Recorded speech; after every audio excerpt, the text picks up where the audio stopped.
Hey, what's up, everybody? Yeah, pray all is well, man. I want to tell y'all a quick testimony um, about how I was saved during a head-on car collision. I was hit by a drunk driver back in 2007. I want to say it was right before my 21st birthday. I was 20 years old. It was on Thanksgiving night. And for a while, I didn't drive on Thanksgiving night. It was a stronghold on me for a long time.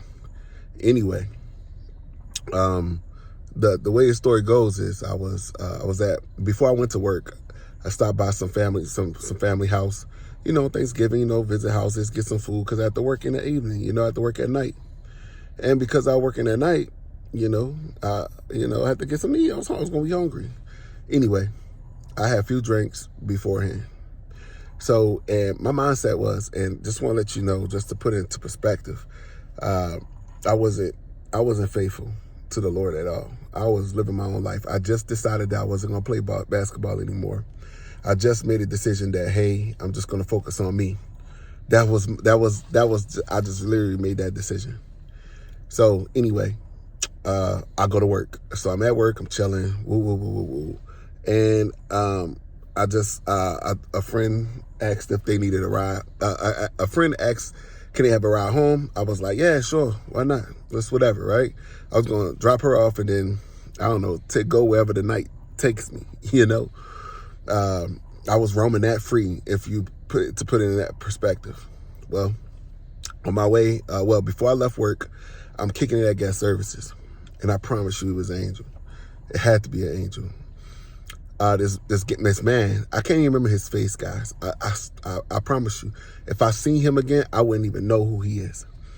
But this guy, he kept on circling Gas Services, right? He keeps on circling like the lobby area, right? He's going in, he's going out, he's going in, he's going out. So I'm watching him, and he was kind of tall white guy, and he walks up to me, right, with so much compassion, now that I know what compassion is. He walks up with compassion. He looks me in my eyes, and mind you, I cannot see this man now. And he shakes my hand with so much force, and he says, God bless you. God bless you. And I said, okay. I said, thank you, man. God bless you too. And he walks down the hallway.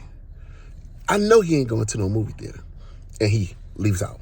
I know he didn't go, because I couldn't find him. And I was like, yo, that's weird. That's crazy. Anyway, so I turned around, I'm like, all right, whatever. Told the friend, all right, man, let's get ready to get up out of here. On the way home, driving home, and I can tell you what I was listening to. I was listening to Lil Wayne. He had his mixtape out. I think it was, I don't even know which one it was, but it was hard. I don't listen to Wayne anymore, but that mixtape was tough. Whatever mixtape dropped in 2007, that's what I was listening to. And me and a friend, we jamming, I'm taking her home, and out of nowhere, and I mean, when I tell you out of nowhere, I didn't even see this car coming. Head-on car collision, bam. All I see is, wham, boom. She hits me. Had no lights on, no nothing. I could not have seen it. It happened so fast. The devil was after me, y'all. All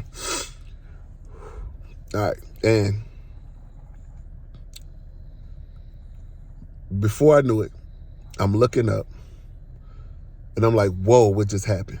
I look to my right to make sure my friend is okay. And I said, you okay? She's like, yeah. She said, her hair hurt, and I'm looking. I'm like, all right. She's moving around. I'm like, wiggle your toes, wiggle your toes, wiggle your feet. You all right? You good? She's like, yeah.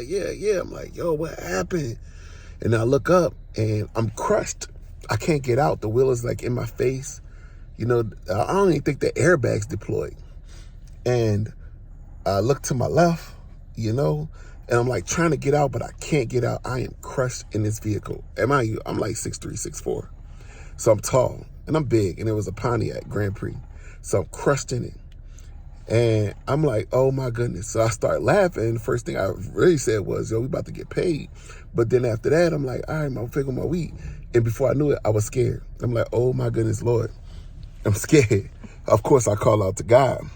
I'm scared now, right? But I wasn't living my life on. It's crazy. And out of nowhere, I see this lady walking over, You know, it looked like she pulled a car up, but she's dressed in all white, pure white. I can't see her face anymore. She was dark skinned. Like, it seemed like she was African, but had an accent. And she said, "Are you okay, sir?" She said, "I already called the police. It's going to be fine." And she's assuring me that everything's going to be okay. Everything's going to be okay. Everything's going to be okay. And she lays her hands on me. She starts praying. Now I come to see it. She was praying in tongues. She was talking in the language that I did not know. But she was praying. She was praying hard. And she said, "I'm going to stay with you until the ambulance arrives." And she stayed with me. I cannot remember this lady. It's all hit me now. And but I'm crushed. So they was able to pull my friend out the car. They had to get the jaws of life to get me out the car, but the jaws of life wasn't working. So I was able to some way climb across the dash to slide out through the other car. They flew me to shock trauma. And I stayed there. My parents wound up picking me up. I was hurt for a while, therapy, this, that, and third. Went back to work like a few weeks later, right? But what I want to tell y'all is that, you know, what from this story is God is so good and he is so faithful. You know, the enemy has a plan for you, but God has a plan for you and his is greater. Sometimes to this day, I always ask like, "Lord, why you save me from that? I wasn't even living for you.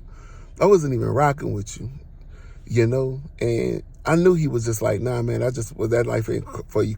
And he's so patient with me because even after saving me, I still went on to live like a life of fornication, a life of lying, of manipulation, cheating, you know, you name it. I was living it, you know.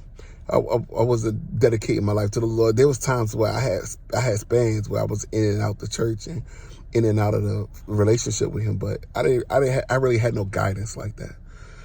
But when he but when the man came to me and told me like, "Hey, God bless you," you know, I strongly believe God was protecting me at that point in time. However he did it, but he protected me because the lady who I got hit by a drunk driver, she hit me. I mean, she nailed me. To put it into perspective, that lady had about 20 surgeries.